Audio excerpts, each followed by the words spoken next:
So I thought I'd do a little video reminding everybody about the concept of rejection being redirection. I think when we get rejected, whether it's a job offer that we don't get, or whether somebody kind of rejects you on a romantic scale, or friends stop inviting you, or they say they're busy and then you find out that they went out without you, or sometimes when someone just says, no, sorry, I can't do that for you today. I think as human beings, rejection seems to be like the worst thing ever. And I think what we need to remember sometimes is that we take rejection very personally. But if somebody is rejecting you, obviously, like they are communicating sorry, no, that is rejection. If somebody is being consistently inconsistent, by that I mean if it was a friend or a work colleague or a romantic person and they kind of just pop up every so often, and they're not putting consistent effort into kind of building a connection with you. A work colleague that might message you and say, we should definitely do something outside of work, but then just never follows through. Or a friend that like you hear once every 6 months and it's usually to talk about them and not really to talk about you. Or you have that person that just pops up every so often to kind of respond to a story or WhatsApp you, how have you been?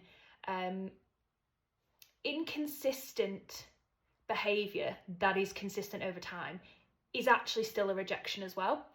And sometimes we like to kind of sugarcoat people's inconsistent behaviour as well and kind of say, oh, well, they've been busy, or, oh, they just said they don't have the capacity at the moment.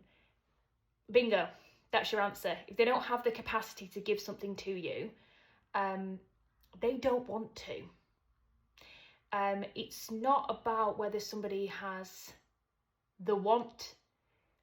It's not about whether somebody has the kind of space right now to do it. If somebody wants to do something for you, they will do it. And fundamentally, if they don't, it's because they don't want to. So we need to learn that rejection, consistent rejection or inconsistent rejection, or confusion around whether we are wanted or not by somebody, or whether somebody wants to put effort into us or not, we need to remember that it's actually not about you, it's about that person. So if they don't want to give to you, that's fine. There is something on their end where they don't want to do it. And you can never make somebody do something that they don't want to do.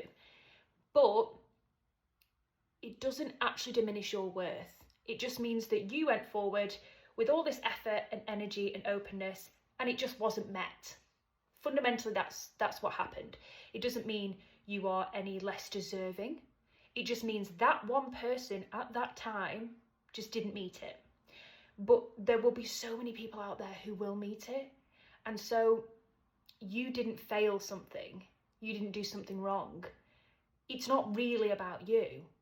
If they're not prepared to give you effort and to treat you with respect, that's a reflection on them and how they decide to communicate with other human beings and how they want to approach communicating to people that they're not interested or that they don't want to give that effort. We all will say no to somebody in our lifetime.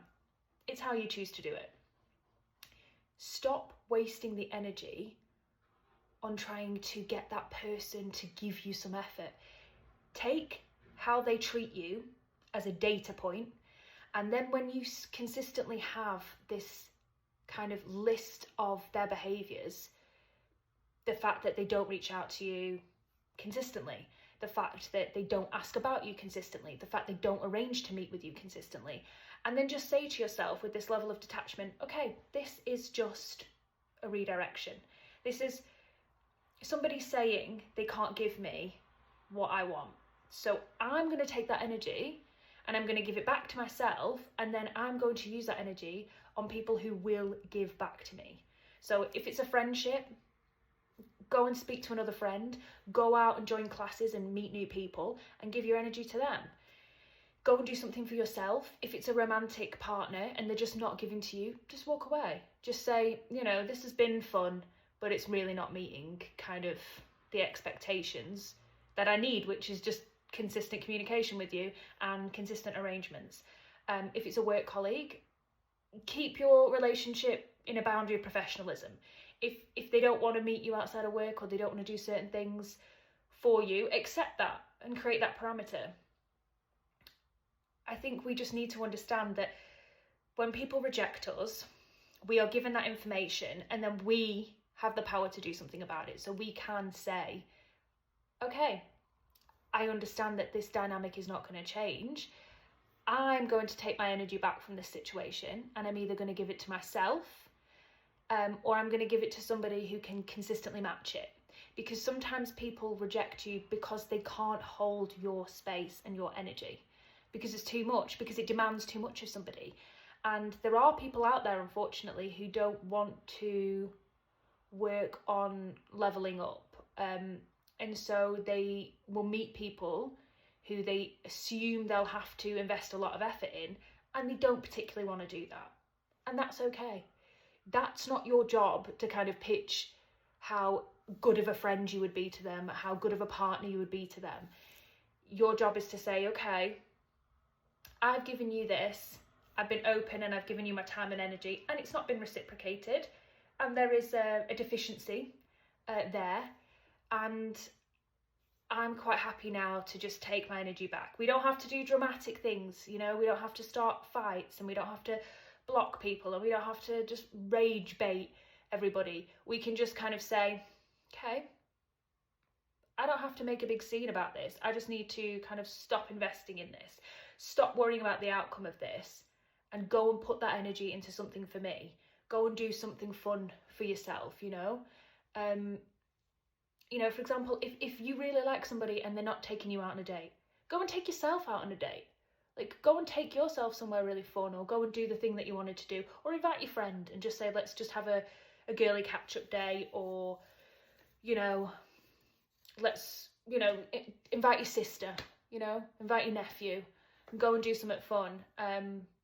Don't let people's energy, like, affect the outcome of your day or your life that much. Just learn the art of kind of take a bit of that energy back, take some space, and then just go and do what you need to do.